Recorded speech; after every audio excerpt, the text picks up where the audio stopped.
Sejam bem-vindos, bem-vindos a todos irmãos, amigos, ouvintes que estão conosco de segunda a sexta-feira, lendo a Bíblia juntos. Nossa leitura é sequencial e apreciando o texto sagrado, recebendo junto as bênçãos de Deus.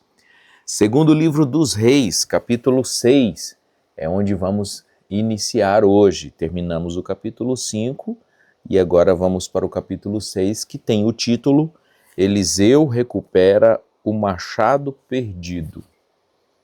Essa história também é conhecida, esse trecho, bem conhecido dos cristãos, e nós vamos apreciar aqui, depois da leitura, algumas coisinhas. Primeiro verso. E disseram os filhos dos profetas a Eliseu: Eis que o lugar em que habitamos diante da tua face nos é estreito. Vamos, pois, até o Jordão e tomemos de lá cada um de nós uma viga e façamo-nos ali um lugar para habitar. E disse ele: Ide. E disse um: Serve-te de ires com os teus servos. E disse: Eu irei.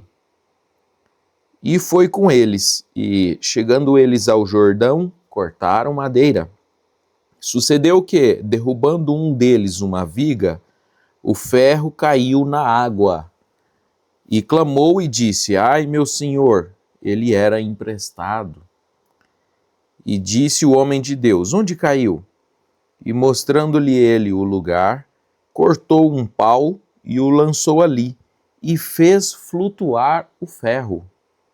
E disse: Levanta-o.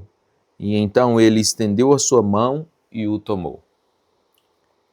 Vamos parar aqui a leitura, a nossa leitura para hoje, e apreciar esse milagre acontecido assim, narrado de maneira muito rápida, porque a Bíblia aqui contou de uma maneira muito breve um milagre, mas não deixou de ser um grande milagre. Uma manifestação especial da parte de Deus para aqueles homens que estavam presentes na ocasião, as vítimas daquele problema. E eu quero começar a comentar com vocês aqui os filhos dos profetas. Havia um grupo de profetas desde o tempo de Samuel.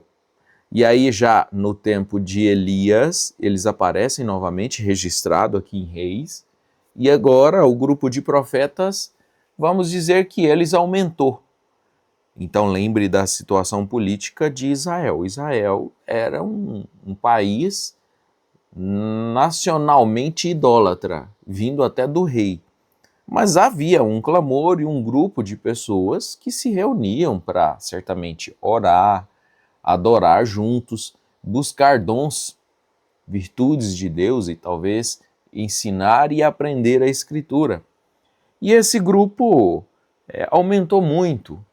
É a única explicação para que o lugar ficasse estreito, pois o lugar é um local físico que não diminuiria de tamanho. A lógica óbvia é que o grupo de pessoas aumentou. Então, a casa, a residência, o galpão, o local em que eles estavam, foi ficando apertado para um grupo crescente de moços, provavelmente homens mais jovens, que se interessavam em estudar a Escritura, e ler, e orar, e estar em comunhão conjuntamente. E aí eles tiveram o entendimento de que era necessário mudar de lugar, e foram para o Jordão. Esse local aqui, ele não está definido aqui na Bíblia, mas os locais de encontro de Eliseu anteriormente eram Jericó, Gilgal e alguma região deserta. E ao escolher o Jordão, era uma região naturalmente que tinha água, que tinha provavelmente uma terra um pouco menos ruim, uma terra boa talvez, e eles então decidiram mudar a escola, vamos dizer, mudar o local de habitação para um local mais amplo em que eles pudessem ter uma nova construção, uma nova igreja, um novo salão e assim por diante. Estou te convidando para ver desta forma mais natural, trazendo para o dia de hoje o que eles estavam pretendendo. O local que eles estavam ficou pequeno, por causa do número de pessoas que aumentou, E eles resolveram construir um novo local e foram para outro lugar. E eu falei construir, usei esse termo, porque está escrito aqui no verso de número 2, e tomemos de lá, do local do Jordão, onde tinha plantações, árvores, naturais, não plantação, mas floresta natural, tomemos de lá cada um de nós uma viga e façamos. Bem, eles entenderam que era para ser feito a nova construção de maneira que nós hoje chamamos de mutirão. Fizeram um trabalho, uma construção conjunta. Não foi apenas um grupo, ou escolheram um pedreiro ou pedreiros, mas cada um tomou uma viga, cada um tomou uma parte. É claro que eu não estou interpretando a Escritura, eu estou apenas trazendo para o nosso dia de hoje e fazendo uma aplicação. Quanto é saboroso construir algo, especialmente para Deus, de maneira conjunta. Cada um tomando uma viga. Essa viga, eu não sei dizer para você se era uma coluna vertical ou se era uma travessa usada na horizontal e depois se estendiam os panos, as peles, as coberturas. Mas o certo é que cada um tinha a sua parte. A proposta deles é para eles mesmos fazer. E o profeta autorizou, achou que aquilo era bonito, aceitável, conveniente. E eles foram. Mas um dos profetas chamou o profeta e disse: vem conosco. O senhor se agradaria de ir conosco? Provavelmente Eliseu era o principal responsável por aquela escola de profetas, por aquele grupo de profetas, e disse: eu vou junto. E a gente, muitas vezes, se engana, gente, pensando que a liderança é excluída de determinados trabalhos conjuntos. Aliás, é bonito ver, nesse caso aqui, Eliseu dizendo: eu vou junto. Estar junto na construção. E ele saiu da sua função, que seria espiritual, da sua vocação, o seu chamado espiritual, natural, para ir voltar-se para a vida comum, estar presente no canteiro de obras. Lembre-se que eu estou fazendo uma aplicação para o nosso dia. Parece que muitas vezes é difícil a gente voltar à vida comum, não é? Muitos dos líderes têm crescido tanto e têm se tornado tão grandes que o trabalho não é para eles. Nós estamos aqui raciocinando, pensando as atitudes deles lá e pensando nos dias de hoje. É claro que temos entre nós pessoas, líderes com espíritos chamado por Deus, vocacionado por Deus, que já não tem mais condições físicas naturais devido à saúde, idade e muitos outros problemas. Mas, de maneira mais geral, o líder estando junto. Eliseu junto com os profetas e os filhos dos profetas, os próximos treinados para desempenhar alguma função religiosa. E Eliseu junto. Bonito é Eliseu junto. E a vida comum, a vida normal, não tirou o poder de Deus, a inspiração de Deus de Eliseu. Não é bonito isso? No meio da construção, no meio dos trabalhos, houve a necessidade do poder de Deus se manifestar. E ele não estava desqualificado, Eliseu não estava desqualificado por estar trabalhando secularmente junto com os profetas.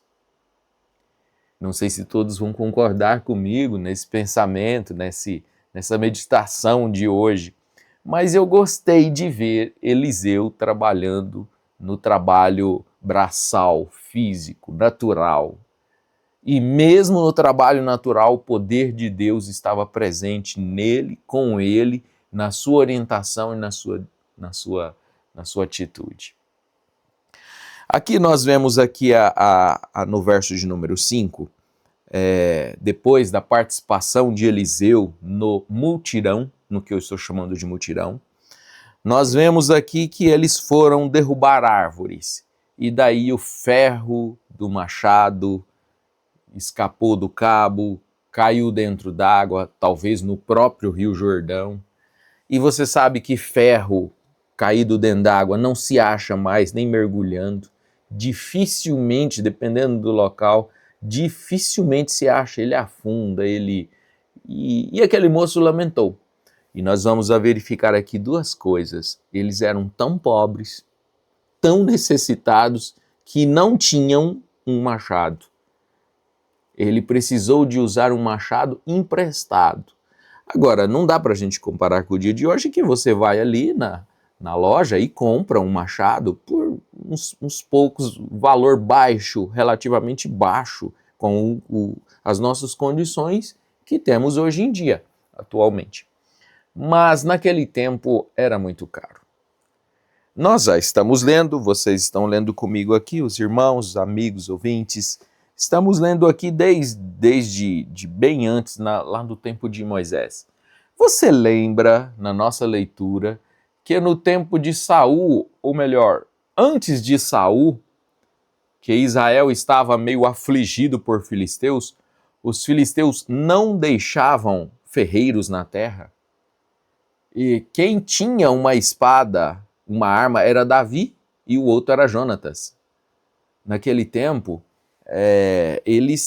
o inimigo afligia, e a forma de fazer isso, de tirar os ferreiros, e até para amolar, a Bíblia diz assim, para amolar o serrote, o correspondente ao serrote naquele tempo, era um valor altíssimo só para amolar, pois eles não tinham acesso nem às ferramentas de amolar as coisas. Quanto mais espada, quanto mais armas. E essa era uma forma deles se prevenirem, dos filisteus se prevenirem.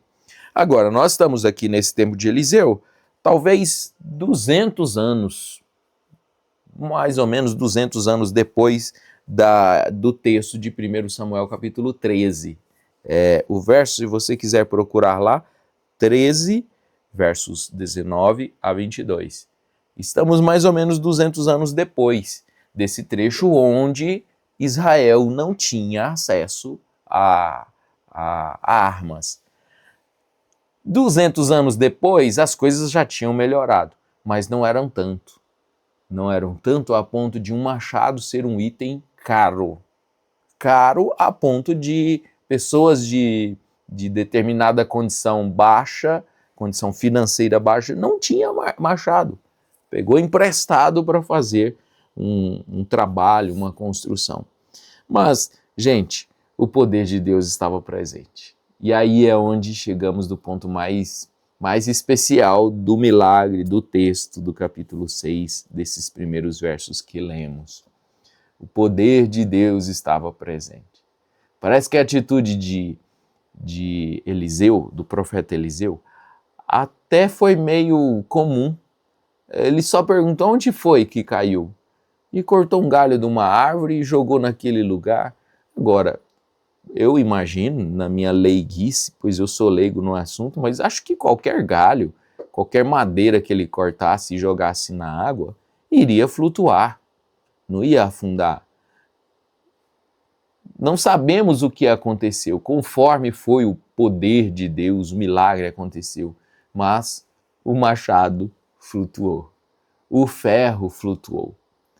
Como temos até hinos, louvor a Deus, citando esse trecho do machado flutuou. O machado flutuou, o ferro do machado flutuou e ficou lá esperando alguém ir lá e pegar ele. Às vezes nós vamos comparando demais conforme as leis da natureza, da própria natureza, que o ferro vai afundar, a lei da gravidade e outras leis que são naturais, mas o poder de Deus desafia até as próprias leis da natureza. O poder de Deus, a seu favor, a nosso favor, desafia qualquer acontecimento comum que a gente sabe que vai acontecer, pois é natural da terra. Mas o poder de Deus desafia isso. O poder de Deus desafia até mesmo a morte, que é uma coisa que vai acontecer naturalmente. Frequentemente estamos rodeados pela morte, mas o poder de Deus desafia essas leis. E aí é onde é bom crer no sobrenatural. Pois um Deus que é sobrenatural tem poder sobrenatural a favor dos que creem nele, dos que são dele. No caso aqui da história, o moço pegou, talvez terminou o trabalho, devolveu o machado com gratidão, contou o testemunho, falou muitas vezes desse testemunho ao longo de sua vida, como o poder de Deus provedor tirou ele de um sufoco. Talvez ele nem desse conta de pagar pelo machado que ele perderia, mas o poder de Deus proveu. E aí você coloca a sua vida, talvez o recurso financeiro que você não tem, talvez a aposentadoria que não saiu, talvez o valor para pagar as contas, os boletos, as despesas, enfim. Mas Deus tem poder suficiente para mudar tudo, fazer uma lei do mundo, que era afundar, ser quebrada e o machado flutuar em vez de afundar. E o meu pedido a Deus é que Ele possa manifestar isso em nosso favor, em meu favor também, em nosso favor também, pois todos somos dependentes do poder de Deus para desafiar o mundo que nós vivemos. E isso é ter fé para vencer o mundo. Que Deus abençoe o seu coração, que Deus abençoe a sua vida. Ainda estamos no começo da semana, né? E se Deus permitir, continuaremos a ler o restante da história. Já muda um pouco. A partir do verso de número 8, nós temos quase 2 capítulos contando a história do profeta Eliseu, a próxima parte. Então, se Deus permitir, vamos continuar a leitura. Deus abençoe a todos, tenham um bom dia e obrigado pelas participações. Nossa programação quase sempre é ao vivo, né? Mas mesmo sendo gravado, eu volto aqui para fazer uma vistoria dos irmãos que mandaram mensagem. Deus abençoe a todos, um bom dia, uma boa noite, boa tarde com Jesus.